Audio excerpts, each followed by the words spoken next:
Hello students, let's discuss about isoquinoline. Isoquinoline, which is an isomer of quinoline. The two differ in the position of nitrogen only, and it is the only exceptional compound in which numbering is done from this carbon, number 1, and nitrogen is given number 2. Otherwise, numbering is started from heteroatom. This compound occurs in many alkaloids and in coal tar and bone oil along with quinoline. About preparation of isoquinoline and its derivatives. First method is Wechsler-Neperlsky synthesis. इस method में beta phenyl ethyl amide को, this is beta phenyl ethyl amide, this is amide RCONH2 amide, और एक H की जगह ethyl group लगा है इसलिए इथाइल अमाइड, और इथाइल ग्रुप में नाइट्रोजन के अल्फा पोजीशन का कार्बन बीटा कार्बन पर फिनाइल ग्रुप अटैच्ड है, इसलिए हम इसे कहेंगे बीटा फिनाइल इथाइल अमाइड। इस कंपाउंड को फास्फोरस ऑक्सी ट्राइक्लोराइड की प्रेजेंस में जब ट्रीट करते हैं तो साइक्लाइजेशन हो जाता है। ये कार्बन इस कार्बन से जुड़ जाता है वाटर मॉलिक्यूल निकलकर, और ये 1 एल्काइल 3,4 डाईहाइड्रो आइसोक्विनोलिन की फॉर्मेशन होती है। First, second, third, fourth position पर डबल बॉन्ड नहीं है, इसलिए इसे 3,4 डाईहाइड्रो आइसोक्विनोलिन कहा है। इस कंपाउंड को जब पैलेडियम और कार्बन या सेलेनियम के साथ ट्रीट करेंगे तो एक डबल बॉन्ड और इंट्रोड्यूस हो जाता है थर्ड फोर्थ पोजीशन पर, आइसोक्विनोलिन का एल्काइल डेरिवेटिव बन जाता है। About mechanism of this reaction, कि जो बीटा फिनाइल इथाइल अमाइड है जब फास्फोरस ऑक्सीक्लोराइड के साथ ट्रीट किया जाता है, नाइट्रोजन पर present lone pair of electron nitrogen और कार्बन के बीच में, अकॉर्डिंगली ये by electron phosphorus oxy trichloride के फास्फोरस पर अटैक करके एक Cl नेगेटिव इसमें से निकाल देते हैं, और नाइट्रोजन के lone pair of electron move किए थे इसलिए इस पर पॉजिटिव चार्ज, N और C के बीच में डबल बॉन्ड आ गया था, COPOCl2 की फॉर्मेशन हुई, और ये पाई इलेक्ट्रॉन बेंजीन रिंग के इस कार्बन पर अटैक करके ये इलेक्ट्रॉन पेयर वापस नाइट्रोजन पर, और फिर से नाइट्रोजन और हाइड्रोजन के बीच के इलेक्ट्रॉन नाइट्रोजन और कार्बन के बीच में, और ये कंपाउंड बाहर निकल जाएगा और साइक्लाइजेशन हो गया। एक डबल बॉन्ड है और दूसरा इंट्रोड्यूस करना है जिसको हम पैलेडियम कार्बन या सेलेनियम के साथ ट्रीट करके ये एक और डबल बॉन्ड इसमें आ जाएगा। आइसोक्विनोलिन का एल्काइल डेरिवेटिव 1 पोजीशन पर एल्काइल ग्रुप है। Second method is Pictet Spengler synthesis. इसमें beta phenyl alpha beta phenyl ethyl amine, वो था बीटा फिनाइल इथाइल अमाइड, ये है बीटा फिनाइल इथाइल अमीन, और इसको ट्रीट करा रहे हैं एल्डिहाइड से RCHO एसिडिक मीडियम में, जिससे प्रोटोनेटेड अमीन की फॉर्मेशन होती है और इस कंपाउंड में फिर साइक्लाइजेशन होकर ये बाई इलेक्ट्रॉन्स का अटैक और साइक्लाइजेशन होकर ये टेट्राहाइड्रो डेरिवेटिव ऑफ आइसोक्विनोलिन बना है, जिसको पैलेडियम और कार्बन के साथ या सेलेनियम के साथ ट्रीट करके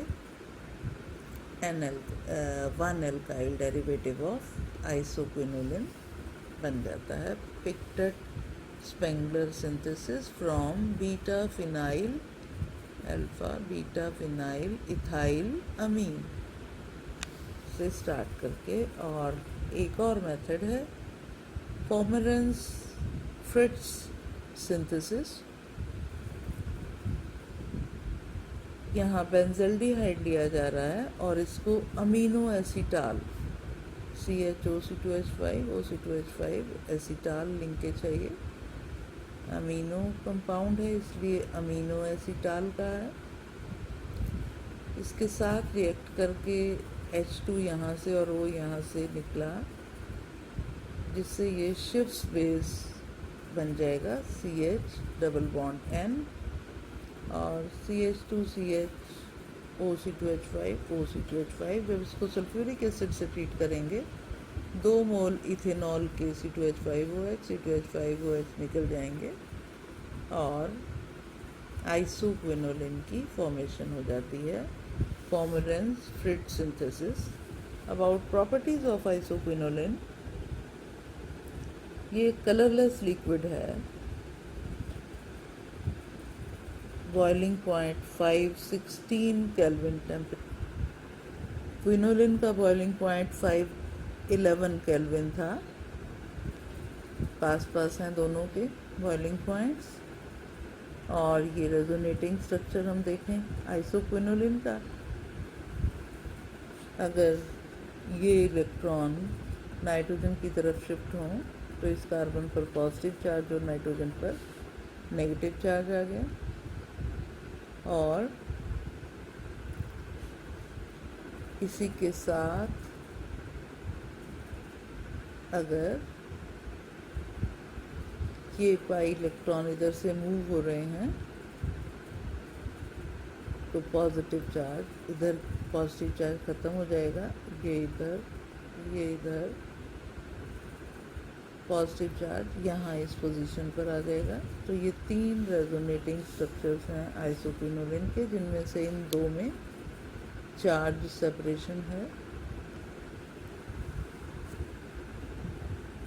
बेसिसिटी नाइट्रोजन पर क्योंकि lone pair of electron present है, बेसिक कंपाउंड है क्विनोलिन की ही तरह, और उसी की तरह ये दोनों रिएक्शन एसिड के साथ सॉल्ट फॉर्म कर रहा है, isoquinoline hydrochloride H positive nitrogen के साथ, NH पॉजिटिव आइसोक्विनोलिनियम क्लोराइड, या हम कह सकते हैं आइसोक्विनोलिन हाइड्रोक्लोराइड, और मिथाइल आयोडाइड के साथ 1 मिथाइल आइसोक्विनोलिनियम, नाइट्रोजन पर ये मिथाइल ग्रुप है, आइसोक्विनोलिनियम आयोडाइड की फॉर्मेशन कर रहा है। इन दोनों रिएक्शन से आइसोक्विनोलिन का बेसिक कैरेक्टर रिफ्लेक्ट हो रहा है। अबाउट इलेक्ट्रोफिलिक सब्स्टिट्यूशन रिएक्शन, जैसा कि क्विनोलिन में हमने देखा था 5 और 8 पोजीशन पर इलेक्ट्रोफाइल सब्स्टिट्यूट होता है। हमने उसमें ब्रोमिनेशन, नाइट्रेशन और सल्फोनेशन देखी थी। एग्जैक्टली उसी की तरह 5 nitro plus 8 nitro derivative, main product 5 substituted है।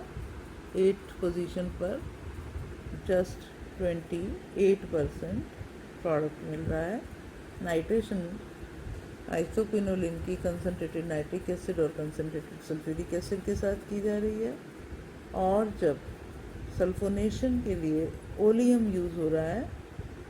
Oleum is H2S2O7 means sulfuric acid H2SO4 plus SO3 gas उसमें डिजॉल्व है. ओलियम 455 केल्विन टेम्परेचर पर. Isoquinoline 5 sulphonic acid, this is main product, and isoquinoline 8 sulphonic acid, थोड़े amount में ये मिलता है. Bromination reaction और इसका होगा.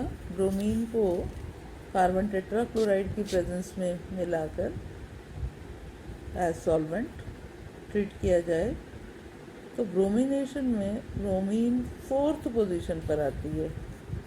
दिस इज 1 2 3 4th पोजीशन पर आएगी. ये एक्सेप्शनल केस है. नाइट्रेशन सल्फोनेशन 5 और 8 पोजीशन पर हो रहे हैं और ब्रोमिनेशन 4th पोजीशन पर होती है. 4 ब्रोमो आइसोक्विनोलिन की फॉर्मेशन होगी. रिडक्शन देखें आइसोक्विनोलिन की. सोडियम इन लिक्विड अमोनिया के साथ या लिथियम एल्यूमिनियम हाइड्राइड के साथ रिडक्शन करें एग्जैक्टली लाइक क्विनोलिन. यहाँ भी 1,2 डाई हाइड्रो आइसोक्विनोलिन बन रहा है.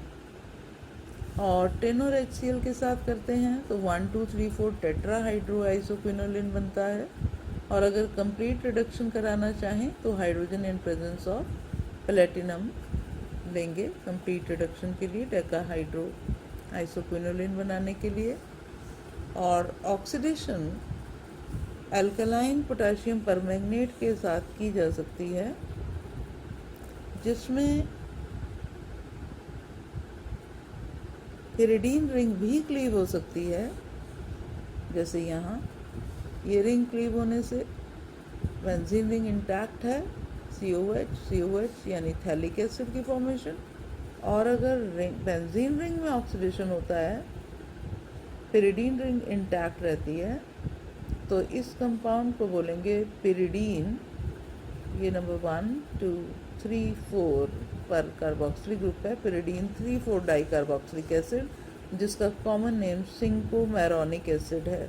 क्विनोलिन में हमने देखा था कि सिर्फ बेंजीन रिंग क्लीव हो रही थी, वहाँ पिरिडीन रिंग इंटैक्ट रही थी. यहाँ दोनों रिंग्स के क्लीवेज के चांसेस हैं. दोनों प्रोडक्ट मिलते हैं, phthalic acid plus pyridine 3,4 di carboxylic acid cinchomeronic acid.